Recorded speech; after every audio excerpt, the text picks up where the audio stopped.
Welcome to this week's episode of YouTube, where we're reaching the end of January, and that's usually the kind of the peak of the hormonal cycles is the end of January. So we're watching to see if we're over the peak, meaning if we're not seeing any tendencies for real aggressive dominance. And we do obviously still see a little posturing going on. Grizzer showing dominance to Denali, but what we are noticing this week is a little bit more tail wagging associative behavior, and the other thing that we're still continuing to see is Aidan has really gained a lot of confidence, and we talked about that last week, and we're seeing that continue. So we're mindful of that as Grizzer deals with Denali, that he doesn't have to deal with Aidan as well. Fortunately, there's a wolf called Maya who is helpful in that aspect, and she's right there to remind Aidan that he's not as high-ranking as he thinks he is. One of the questions that came to me this week was about the omega status, and omega is a term that's biologically used to talk about the lowest-ranking pack member. And there's a lot of situations that make an animal lowest ranking, whether they're predisposed to it genetically or whether an animal's in an environmental situation where they do not have an opportunity to move up in rank because of one individual. Maya, who you just saw run across the screen there, was an omega when she was a young pack member. When she was her first year of her life, she was subordinate to Nisa and Grizzer, and actually was the bottom, kind of the bottom of the order from the standpoint of the new pups coming in 2004. But she had the advantage of associative behavior with Shadow that moved her up in rank. And so an omega can change, and it doesn't always have to be the bottom ranking pack member. But the reality is, food-related possession and dominance are two different things. And we talk a lot about Aidan getting a lot of food and really benefiting from Denali's current situation with Grizzer. And that doesn't necessarily mean that he's higher ranking than Denali. Food-related possession is basically somewhat independent of rank order. Whoever has possession of it typically maintains that food. So we don't see that being a definitive answer that he's losing his omega status or that Denali's taking the omega. We really don't see that. Those are really two separate issues for us. But basically what you're watching in the clip, a lot of social interaction. Denali is following around and checking things out where Grizzer's been and interacting. You can see a little jaw sparring with Aidan and Denali there. But here's what's really unique this week. And this is Denali coming right up to the greeting rock, greeting wolf care staff. And we normally don't show wolf care staff interacting with the wolves, but as I'm filming here, I didn't want to ignore Denali, and so I wanted to give him some positive reassurance for coming up to the enclosure or up to the greeting rock, and that was significant, and that's something that hadn't happened, and so we discontinued filming and favored greeting, and that's why we switched over to the retired wolves here. But that's a good sign, and that may mean that we're over the peak. The other thing that helps us determine whether we're over the peak or not is these two, because as we said last week, they're not immune to social dominance, and they peaked a little bit. And I'll give Shadow a moment here to howl.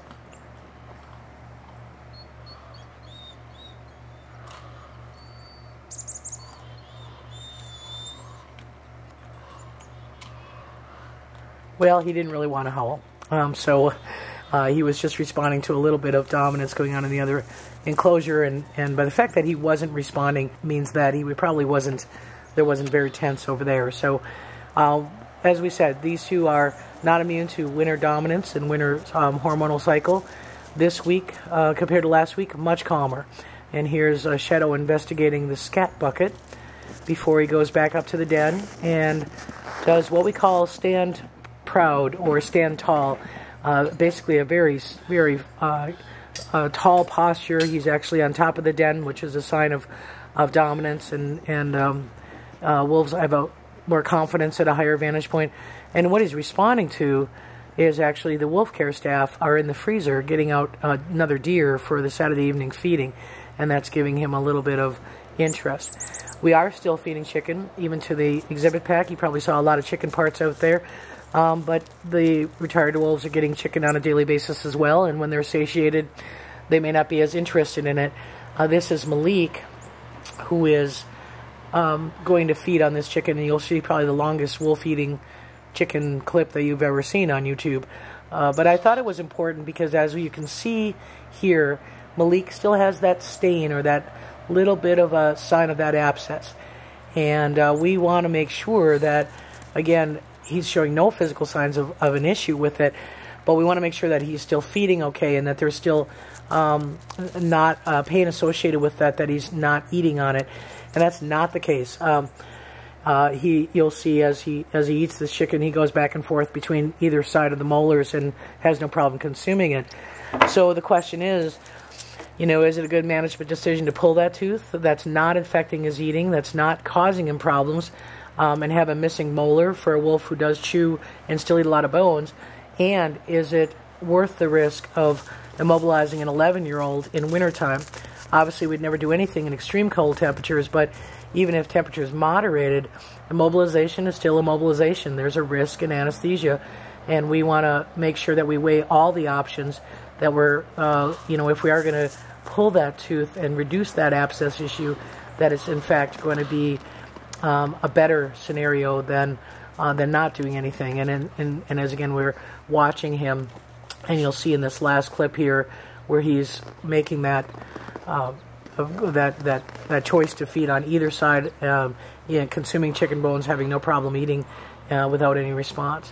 And again, this is just shadows showing that tall posture, very alert, going on 11, extremely alert, very good eye clarity, which is, sometimes with older animals you can get a lot of weepy eyes and things. But both he and Malik, and here's Malik picking up the scent of that deer coming out of the freezer, and just lifting his head up there and catching the scent in the air. Guarding behavior from Malik towards shadow, towards that one little piece of chicken. And then you're going to see, as I said, watching Malik consume that chicken and have no problem feeding on it.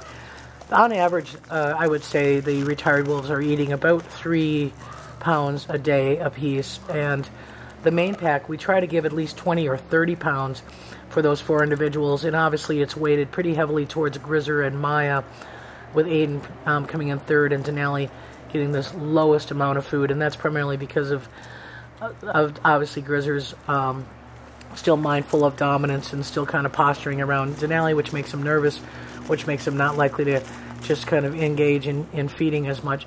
But we are offering it every day, so he has the opportunity. The other thing, as you probably saw from earlier clips, beaver carcasses are laying around. We are feeding midweek several beaver carcasses. This weekend we're going to try 2 deer torsos, several legs out there. We expect another sub-zero temperatures over the weekend. We're right now in a 6 to 8 inch snowfall in the mid-20s, and by Sunday we're supposed to have highs of 5. So we want to make sure that there's an ample amount of food available for all wolves to feed. And that's obviously a little bit more than was typically fed on a wolf exhibit, but again, if it helps calm things down, that's important to us. So the fact that we are seeing much better behavior here seems to think that something's working. Either the DAP spray, the Annextane supplement, the straw beds, the additional chicken. Not sure what it is, but at this point we're just going to continue everything that we're doing and hope that we can get through the peak of the hormones. And that should be waning by mid-February. Again, very dependent upon weather conditions. We get extreme cold, we're going to have some issues. So this is the longest YouTube footage we probably had of the retired wolves. And again, that's not by design, just usually not a lot going on in retirement. Things are pretty calm. But this day, we're starting to get that snow coming in. And the Arctics really seem to thrive on snow. If there's ever a wolf that looked like it fit right in with a blowing, drifting snow, it's the Arctic wolves. And certainly don't want to not give them the attention they deserve. These are a unique subspecies, and they, even though they're in retirement, they're still a very significant part of our educational mission. So that's about it for this week's YouTube. And again, thanks for watching, and thanks for your emails. And I know I probably didn't address the Omega issue very well for those of you or for the person who emailed me, but hopefully I'll try to get some time and come up with an answer soon.